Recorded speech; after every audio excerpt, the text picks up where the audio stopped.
Hi, my name is Matt Shaw, and I'm here today to advocate for Avant-Pop Architecture.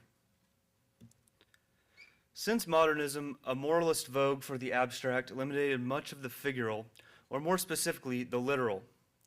Today, corporate neo-modernism and a new international style of digital abstraction have converged with globalization to create a monotonous stream of bizarre shapes.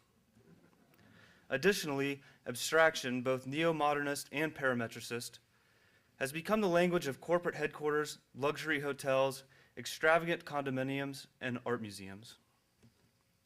These abstract shapes favor the infamilial, the obscure, and a detached meaninglessness, resulting in an alienating and elitist architecture.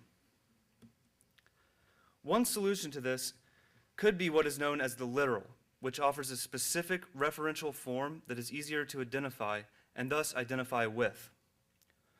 What is the literal in architecture? The literal is a one-to-one relationship between the image being referenced and the building's final form, or a part of its final form.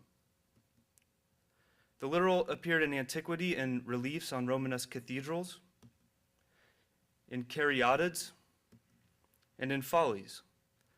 The Dunmore pineapple is a pineapple on top of a proper Palladian portico.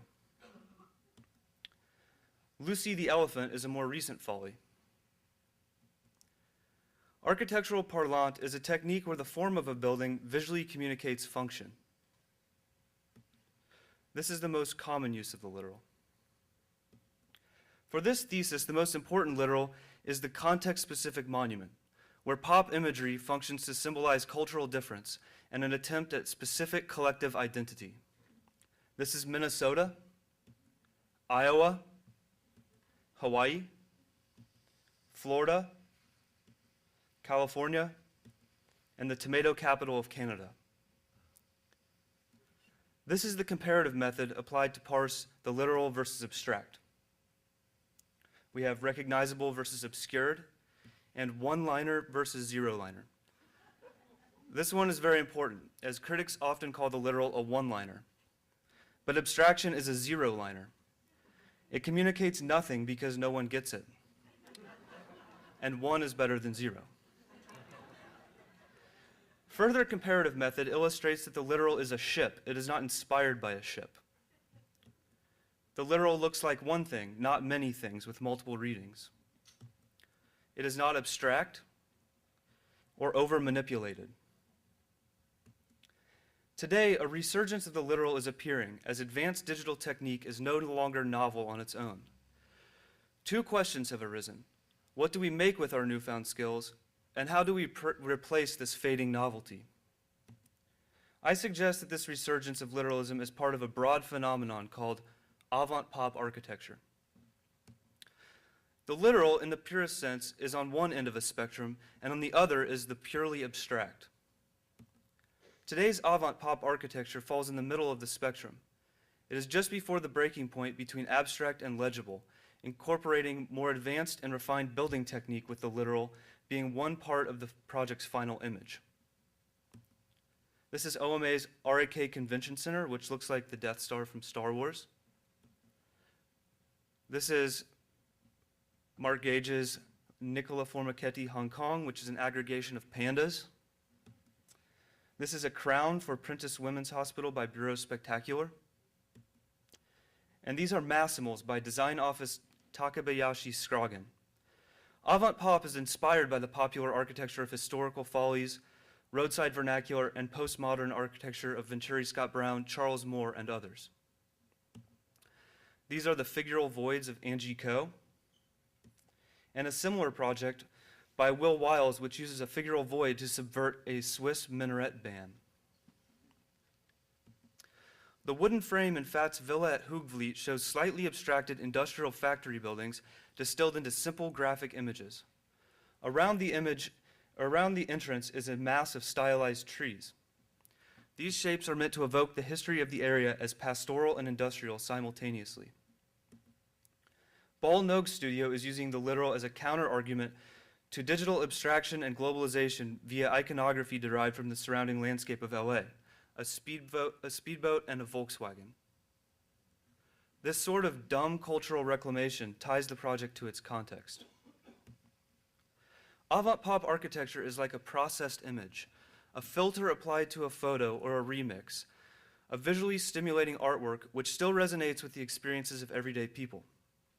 The term avant-pop is defined by Paul Grimstad as music, literature, or art that does not feel the need to deform catchiness into a grimace, as an earlier 20th century avant-garde would have, but rather resequences the Legos of song structure so that none of the charm of the tune is lost, but this very accessibility leads one to bump into weirder elements welded into the design.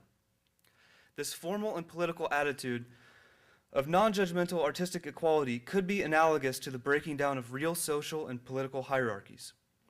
New kinds of artwork, such as avant-pop architecture, create new communities and ways for people to relate to one another. Avant-pop also manifests itself as actual objects arranged to create space, such as Anya Jaworska's heart-shaped balloon house, or Seat by EB Office. It can also be explicitly architectural or design remixes, such as Fat's Villa Rotunda Redo, Arm's Black Villa Savoy, or Norman Kelly's Wrong Chairs. I'm ending with a conceptual diagrammatic project by my own firm, Mockitecture. Venturi did it, so why not? Might as well think big, right? Here, the Long Island duckling has been recast using an extremely technological process-calibrated facade stolen from Herzog & de Meuron's Tokyo Prada store.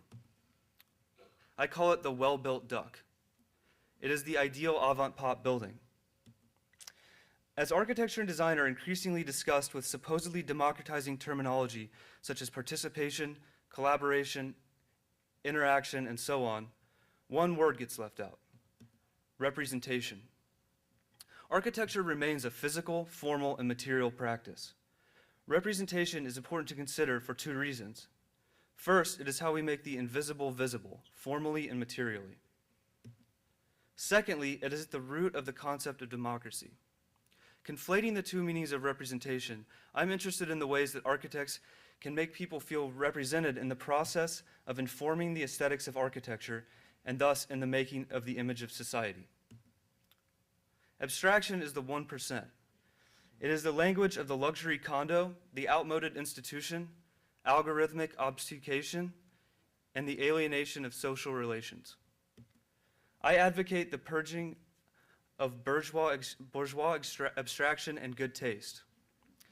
This manifests itself as a wave of literal shapes, or a non-architectural language to be fully grasped by all peoples, not just critics, dilettantes, and professionals.